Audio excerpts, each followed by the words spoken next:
Hoy les traemos la novela española del amor al odio. Bienvenidos a nuestro audiolibro. Hace 4 años, Sorrel abandonó a Blaise en el altar. Ahora ha regresado. ¿Qué pasará entre ellos? Acompáñenos a descubrir esta historia de amor y odio. En la boda de su prima, inconscientemente, había esperado que los padres de Elena no lo hubieran invitado, o que él hubiera tenido el detalle de declinar su asistencia. Pero tenía que reconocer que, probablemente, Blaise no había pensado en la posibilidad de volver a verla en esa ocasión, ya que ella llevaba más de 4 años lejos de Nueva Zelanda. No lo había visto durante la ceremonia, pero mientras la pareja recién casada se hacía las fotos de recuerdo delante del templo, ella se dirigió hacia el coche de sus padres, y allí estaba él, alto, moreno y varonil, plantado en mitad del camino. No era precisamente guapo, pero sí tenía una apariencia impresionante gracias a su altura y corpulencia, y a un rostro marcado por unos pómulos prominentes, una nariz griega y unos labios generosos, perfectamente delineados. Sorrel lo miró, al tiempo que él la observaba desapasionadamente con sus ojos de color gris acerado. La magnífica mujer rubia que llevaba colgada del brazo lo interrogó con la mirada, mostrando unos enormes y brillantes ojos azules que sintonizaban perfectamente con la pamela de ala ancha y con el vestido de encaje del mismo color que llevaba. «Hola, Sorrel», dijo Blaise con tono pausado y casi aburrido. «Parece que al final has conseguido asistir a una boda». Ella no reaccionó inmediatamente, desconcertada por el mensaje subliminal del comentario. «Sorrel», preguntó la rubia, «¿qué nombre tan curioso?» «Es el nombre de una planta», repuso la aludida mecánicamente, acostumbrada a tener que dar explicaciones, mientras sus espléndidos ojos de color verde jade mantenían contacto visual con los de Blaise. «Es una planta de sabor amargo», comentó él burlonamente, «aunque las flores son preciosas», añadió, antes de recuperar súbitamente las buenas maneras que había aprendido en el mejor colegio de Wellington. «Cherie, te presento a Joetgir. Sorrel. Esta es Geiggaer». Durante un instante, Sorrel temió que las presentaciones se estuvieran haciendo a la manera francesa, con besos en las mejillas, pero no fue así. Cherie tendió una mano languidamente, que se unió a la de Sorrel en un ligero apretón. «Encantada de conocerte», dijo Cherie. Sorrel sonrió, haciendo gala a su vez de una exquisita educación. «Lo mismo digo», mintió deliberadamente. Blaise la miró divertido, curvando la comisura de los labios con una mueca de abierta incredulidad. «Debes de ser la hija del socio de Blaise», intervino Cherie de pronto, como si acabara de hacer un gran descubrimiento. «Sí», contestó él. «Sorrel es la hija de Andy», corroboró mientras volvía a estudiarla de arriba abajo, desde la espesa melena de rizos color caoba, pasando por el vestido de seda de color ámbar que se ajustaba a su cuerpo como un guante, hasta posar los ojos en las sandalias de tacón alto que Sorrel apenas utilizaba, ya que los hombres con los que salía últimamente solían ser menos altos que Blaise. «Tienes muy buen aspecto», añadió con un mínimo destello en la mirada, una especie de leve rescoldo de deseo que fue suficiente para detener el corazón de Sorrel en seco. Después de esa breve paralización de sus constantes vitales, ella sintió como su torrente sanguíneo reaccionaba con energía, sonrojándola hasta la raíz del cabello y provocándole un ligero temblor en brazos y piernas. Tomó una bocanada de aire con disimulo para recobrar la compostura, confiando en que el maquillaje no dejara traslucir su turbación.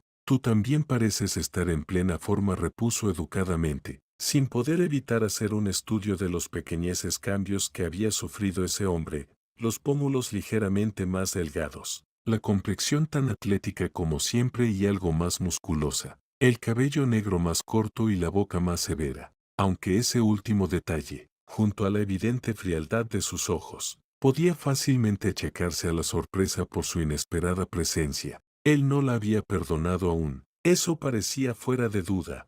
Con una nueva sacudida, Sorrel aceptó que se merecía el trato burlón y distante que estaba recibiendo. No se podía esperar que un hombre que había sido abandonado ante el altar fuera capaz de mirarla de forma cariñosa y comprensiva, aunque hubieran pasado 4 años desde entonces. Sus propios padres aún seguían recordándole con tono irritado la terrible vergüenza que les había hecho pasar a todos. He oído que vives en el extranjero. ¿En Australia? No, inquirió Cherie, con un tono de voz ligeramente crispado. No tienes de qué preocuparte, pensó Sorrel, en el remoto caso de que Blaise la hubiera amado en algún momento de su vida. Ella había aniquilado para siempre la posibilidad de que ambos pudieran compartir un futuro en común. Sí, vivo en Australia, pero he regresado a casa porque Elena es mi prima favorita y deseaba asistir a su boda. No tienes de qué preocuparte, pensó Sorrel, en el remoto caso de que Blaise la.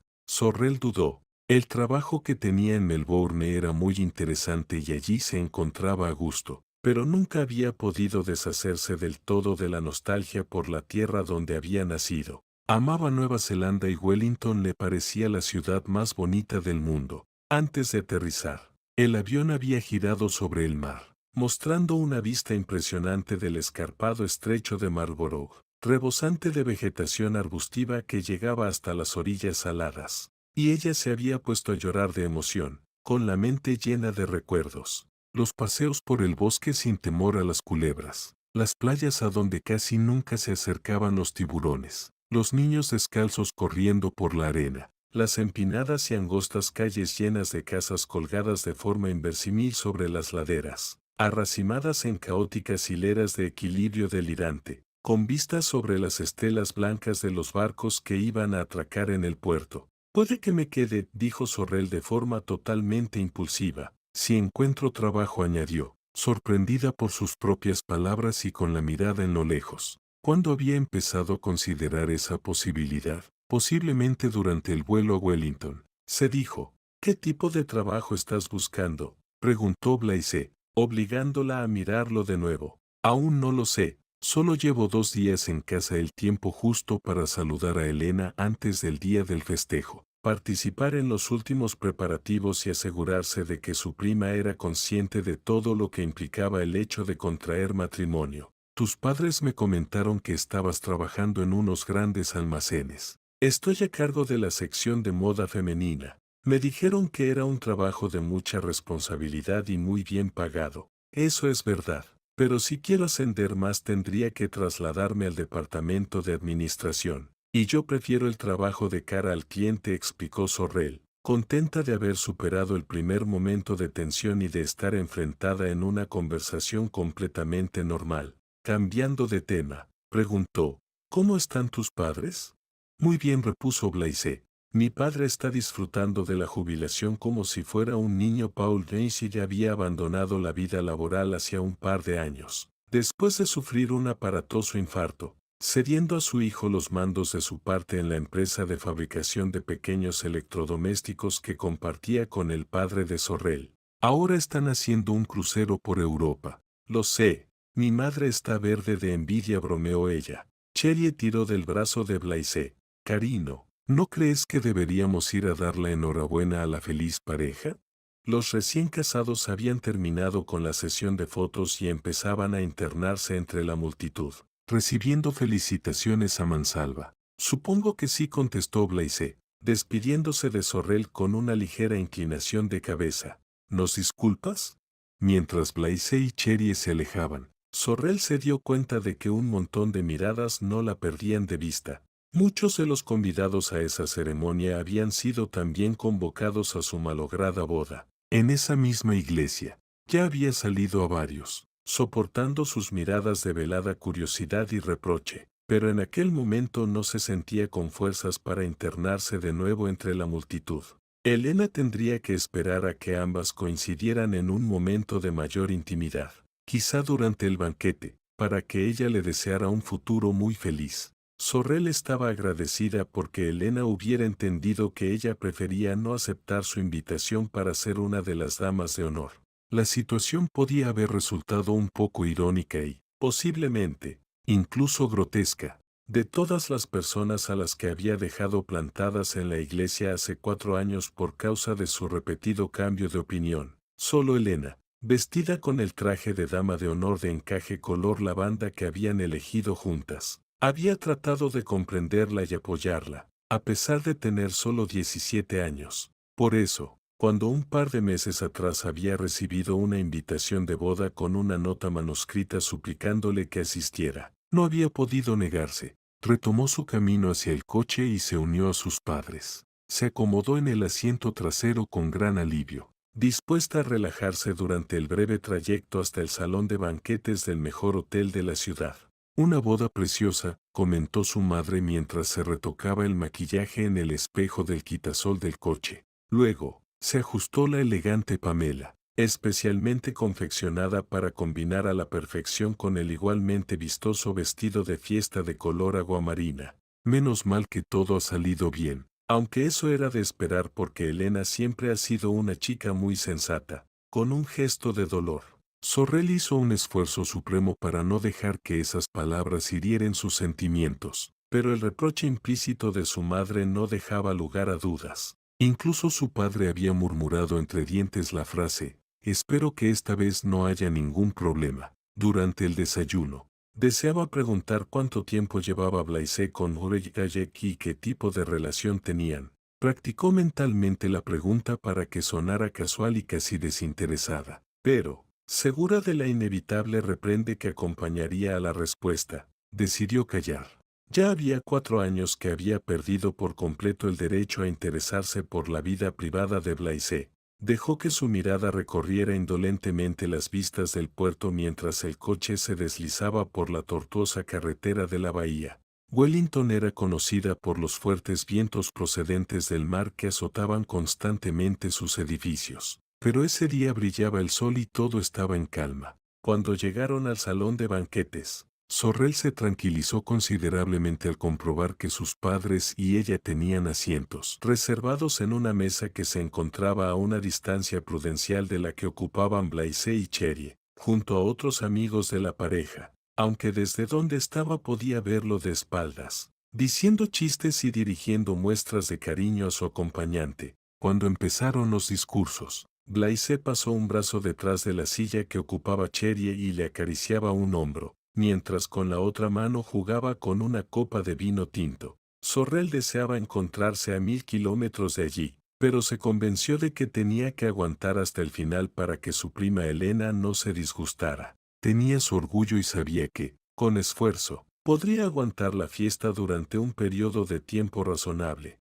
No pensaba escurrir el bulto sin despedirse de nadie como si se avergonzara de que la gente la viera. Miró a su madre y se percató de que apenas había probado bocado. Era cierto que siempre había tenido que vigilarse el peso porque tenía una cierta tendencia a ganar kilos, pero 2 días antes, nada más pasar el control aduanero del aeropuerto, Sorrel la había encontrado más delgada que nunca. ¿Estaría volviéndose anoréxica?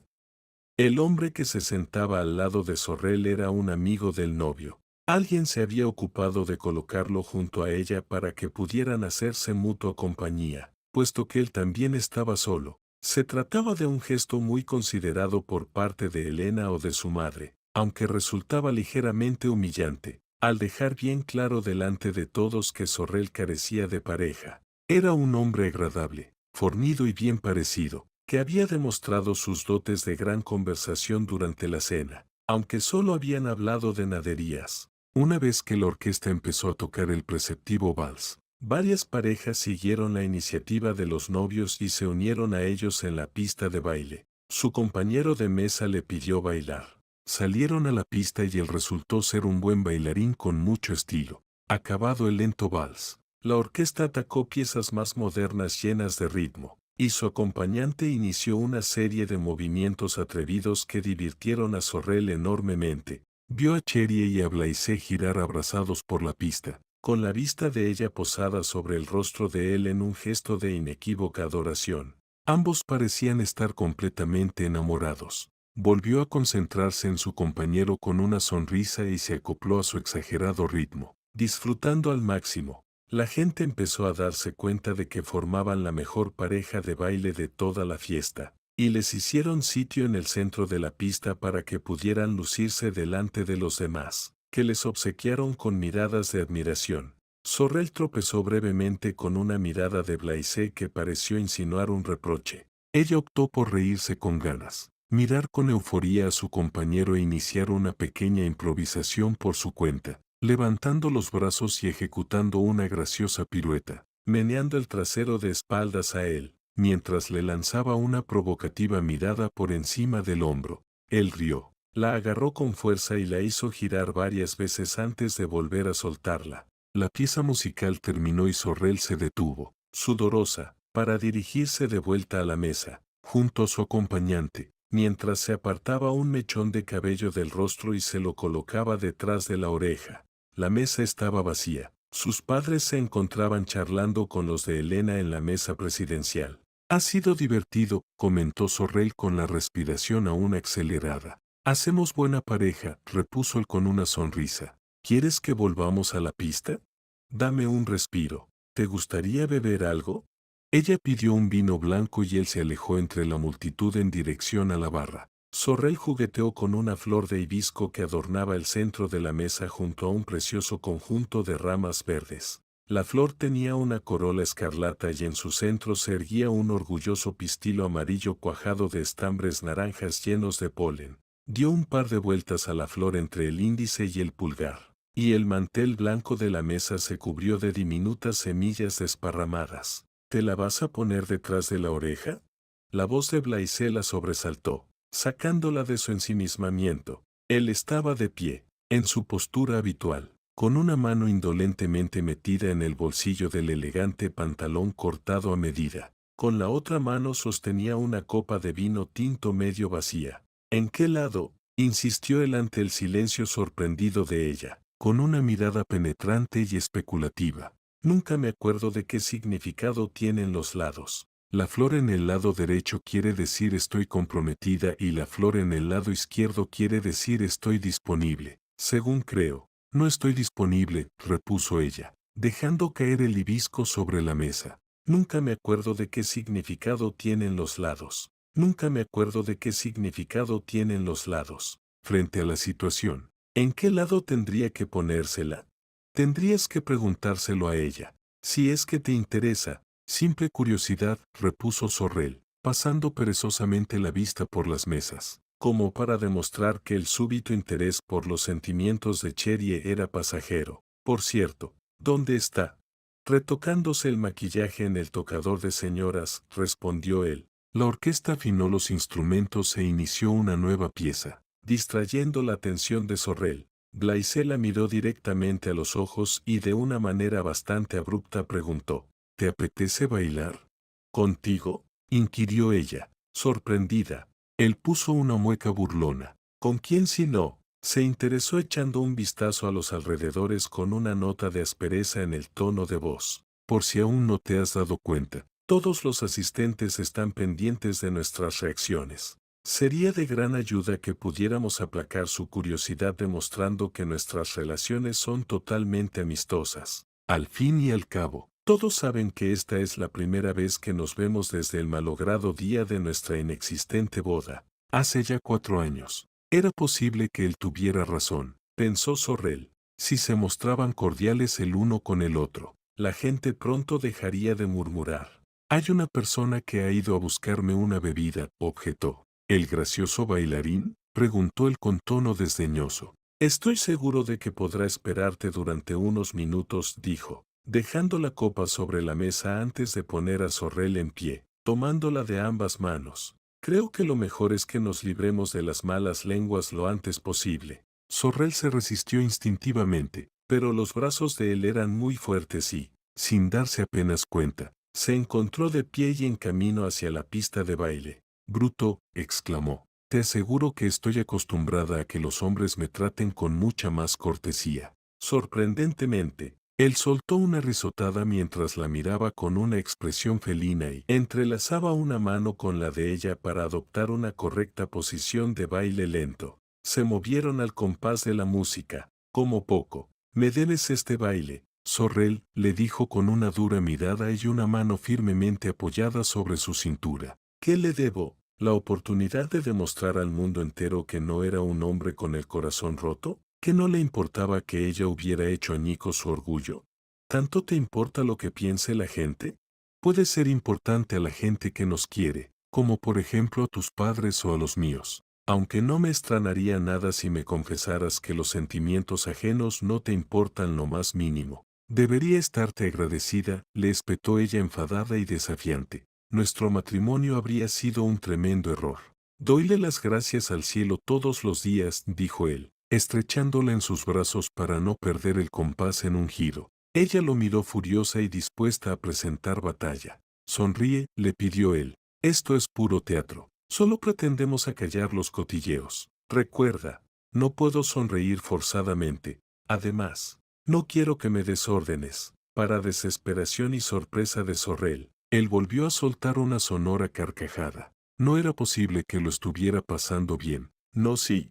Él la hizo girar un par de veces de forma vertiginosa, mientras la sostenía con fuerza y le acercaba los labios a la sien. Ella se sintió ligeramente aturdida y mareada. Relájate, murmuró él. Es evidente que este no es el lugar adecuado para hacerte lo que estoy pensando hacerte. Estás completamente a salvo. ¿Qué es lo que te gustaría hacerme? Se interesó ella con un temblor aprensivo mezclado con una extraña excitación que le recorrió toda la espina dorsal. Él echó la cabeza hacia atrás para tomar una bocanada de aire y luego la inclinó para mirarla a los ojos con una expresión claramente hostil. Me gustaría retorcerte tu precioso cuello, soltó tranquilamente, como si el comentario no tuviera la menor importancia. Sorrel puso los ojos en blanco. Atónita, separó los labios y perdió el paso. Él recompuso inmediatamente la postura para obligarla a recuperar el ritmo del baile y ella se dejó llevar ciegamente. La sensación de encontrarse sujeta entre sus brazos le resultaba tan familiar que apenas era soportable. Era imposible no recordar el sufrimiento de haberlo echado de menos de forma tan angustiosa durante todos aquellos meses, años. Me imagino que debiste pasar un mal momento, admitió ella con esfuerzo. Pero has tenido 4 años para recuperarte. Por supuesto, lo he superado totalmente, afirmó él. No te pensarás que me he pasado todo este tiempo hundido en la desolación, ¿verdad? Ella no creía que él hubiera sufrido demasiado desde el punto de vista amoroso, aunque estaba claro que su orgullo habría acusado el impacto. 4 años antes, la posición social y económica de Blaise ya era bastante boyante. Una vez licenciado, había aportado con entusiasmo ideas nuevas y exitosas a la forma de trabajar en una empresa familiar de reconocido prestigio en el mundo comercial de Nueva Zelanda. Supongo que abundaban las mujeres deseosas de hacerte olvidar ese mal trago con su deliciosa compañía. Si es que es cierto que de verdad sufriste un gran disgusto. Blaise ocultó su mirada. Has acertado de pleno, dijo con un tono imparcial. Con el paso del tiempo, aquello se convirtió en una simple minucia. Entonces, ¿por qué te enotras conmigo? ¿Por qué dices que quieres retorcerme el cuello?